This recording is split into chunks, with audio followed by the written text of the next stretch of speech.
할렐루야. 오늘은 열왕기하 4장 8절로 이하 37절의 말씀을 통해 수넴의 기적이란 제목으로 말씀을 드리려고 합니다. 마음을 여시고 말씀을 받으셔서 은혜가 되시기를 주님의 이름으로 부탁을 드립니다.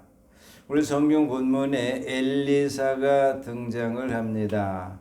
그는 9세기경에 북이스라엘에서 활동했던 하나님의 선지자입니다.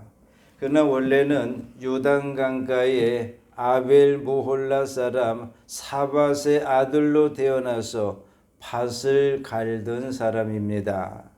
그런데 어느 날 하나님께서 하나님의 선지자 엘리야를 통해서 엘리사를 부르셨고 그 후에 엘리사는 엘리야의 뒤를 잇는 하나님의 선지자가 되었습니다. 바로 이와 같은 엘리사는 그가 선지자로 활동할 때에 수많은 기적들을 행했는데요. 그 중에서 5가지의 기적이 오늘 성경 본문을 담고 있는 열왕기하 4장에 담겨져 있습니다. 살펴보면 그 하나의 기적은 이런 겁니다. 엘리사 선지자의 제자들의 아내 중에 남편과 사별한 한 여인에게 빚쟁이가 와서 여인의 2 아들을 종으로 삼고자 합니다. 그러자 이런 사실을 여인이 엘리사에게 가서 부르짖었습니다. 그러자 엘리사가 여인에게 이렇게 물어봅니다. 네 집에 무엇이 있느냐? 여인이 대답하죠. 우리 집에는 기름 한 그릇 외에는 아무것도 없습니다. 그저 엘리사가 여인에게 말합니다. 밖에 나가서 모든 이웃에게서 빈 그릇을 빌려오되 조금 빌리지 말고 많이 빌려와서 2 아들과 함께 들어가서 문을 닫고 기름을 부어서 차는 대로 옮겨 놓으라고 합니다. 그저 여인과 그 2 아들이 엘리사의 말대로 행하자 빌려온 모든 빈 그릇에는 기름이 가득 채워지는 놀라운 일이 일어났으니 이것이 그 하나의 기적입니다.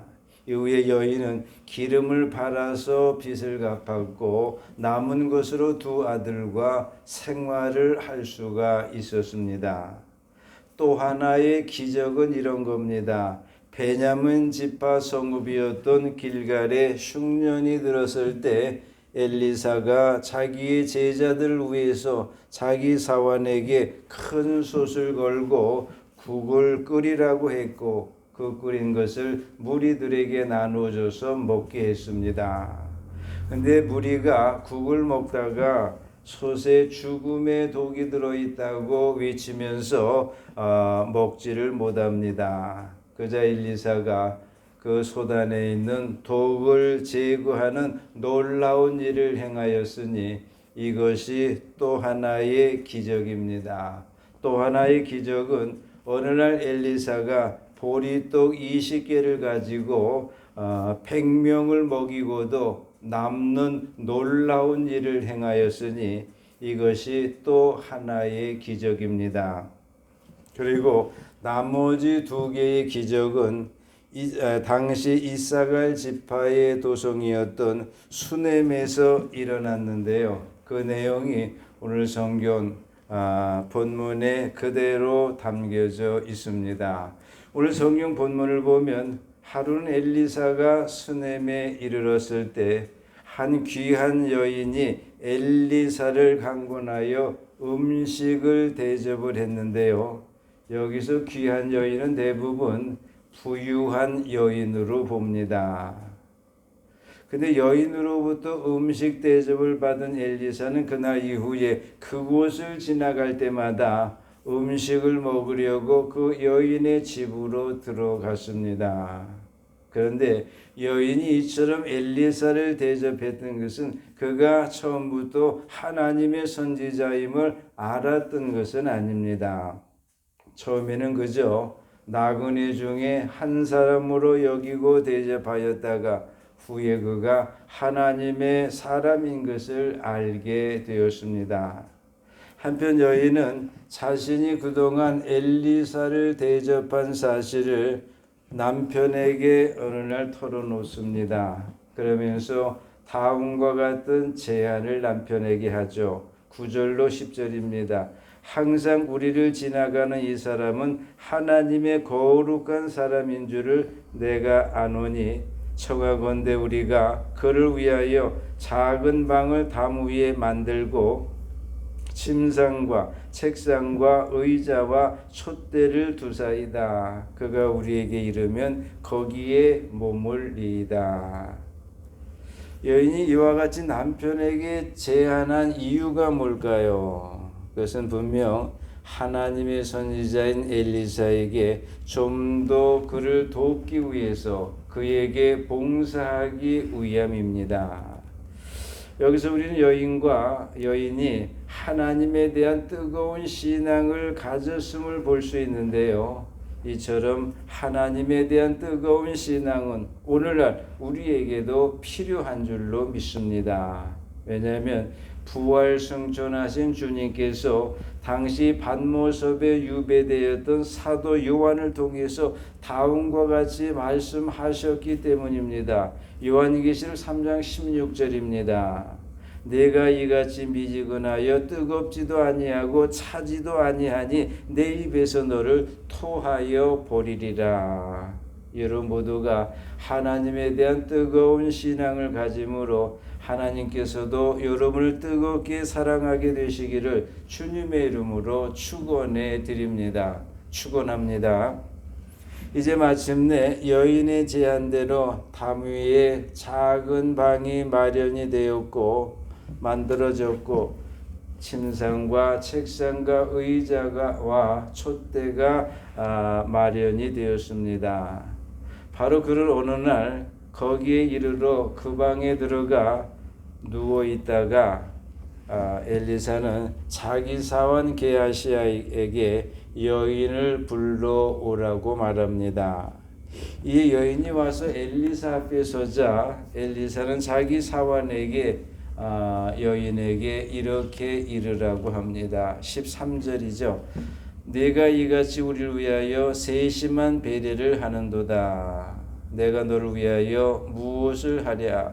왕에게나 사령관에게 무슨 구할 것이 있느냐 하니.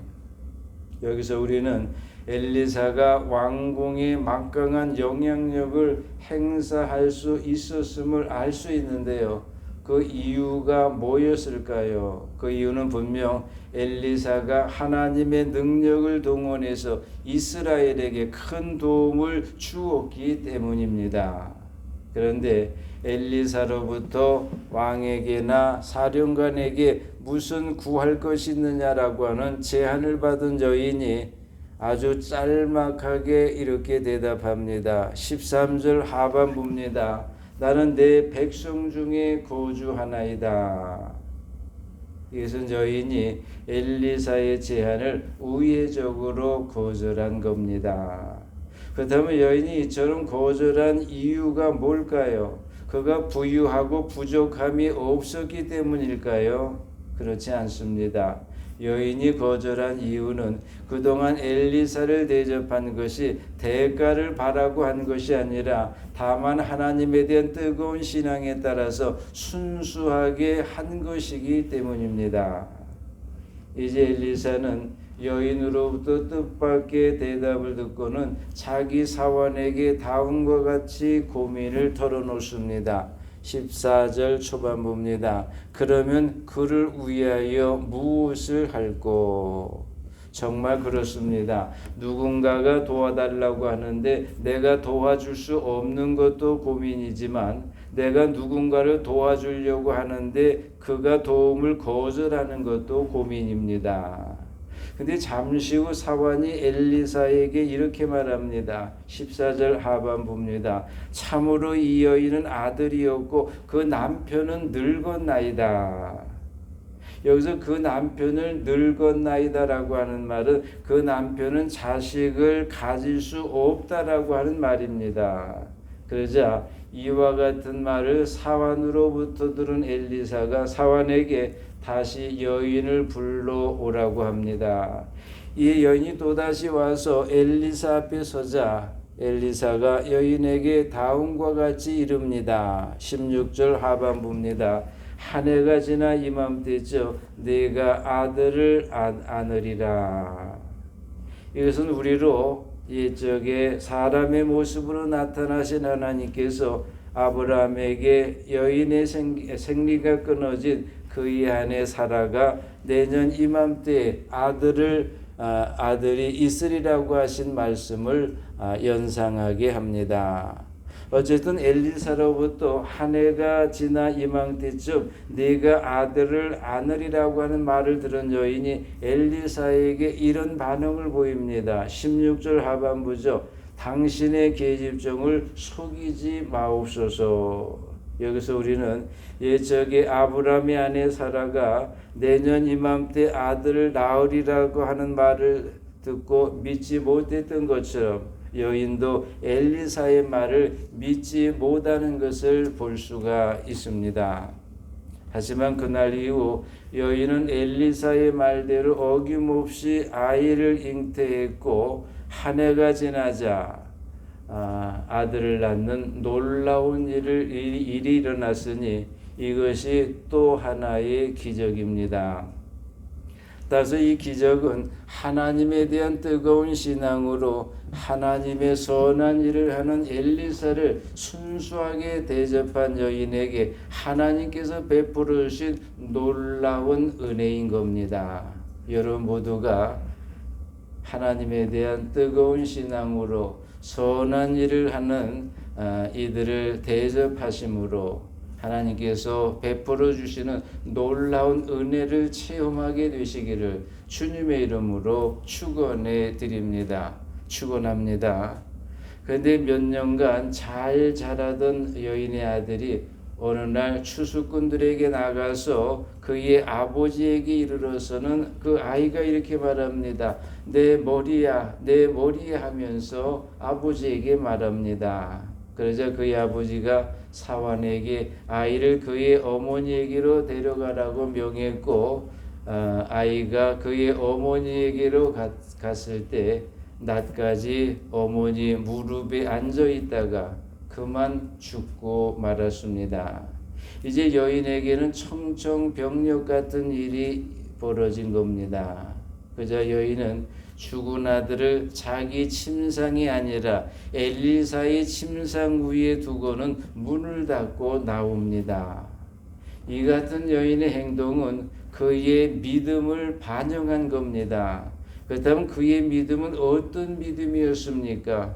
그의 믿음은 분명 일전에 사르밧 여인의 죽은 아이를 엘리야가 자기 침상에 누인 후에 다시 살려냈던 것처럼 엘리사도 자기 침상에 누인 아이를 다시 살려낼 수 있다라고 하는 믿음입니다. 그래서 여인은 남편을 비롯해서 그 누구에게도 아이의 죽음을 알리지 않았던 겁니다. 그래서 여인은 죽은 아이를 엘리사의 침상 위에 놓고는 문을 닫고 나왔던 거죠. 이 잠시 후 여인은 남편을 불러서 아들의 죽음을 숨긴 채 이렇게 말합니다. 22절이죠. 청컨대 사원 한 명과 나귀 한 마리를 내게 주소서. 내가 하나님의 사람에게 달려갔다가 돌아오리이다.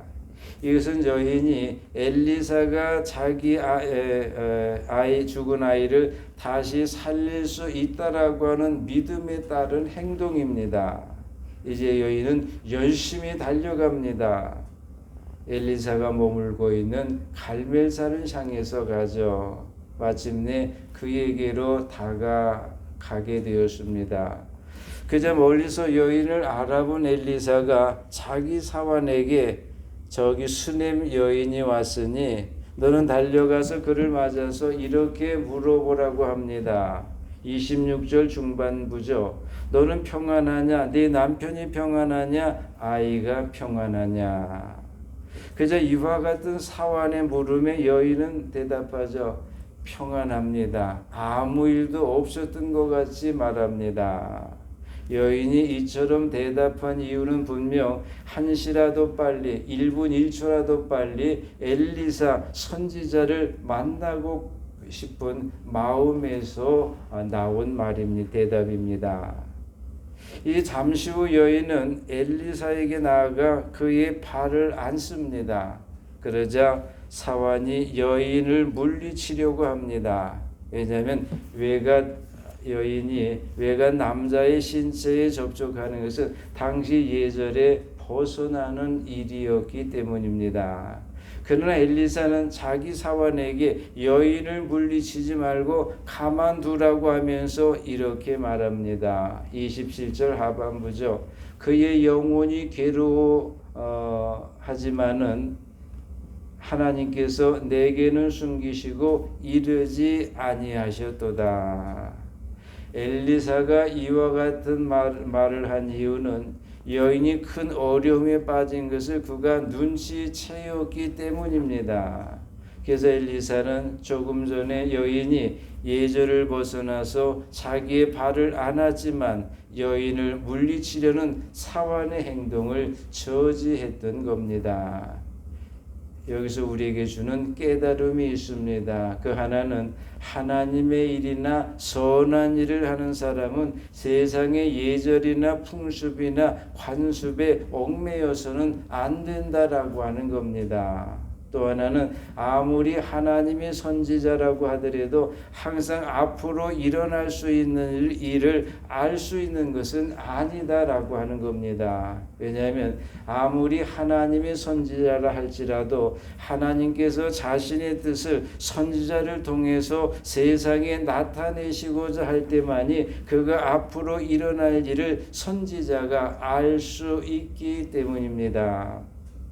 그러므로 아무리 선지자라고 할지라도 아무리 은사를 받은 사람이라고 할지라도 모두가 하나님께서 필요하실 때 사용하시는 도구에 불과한 겁니다.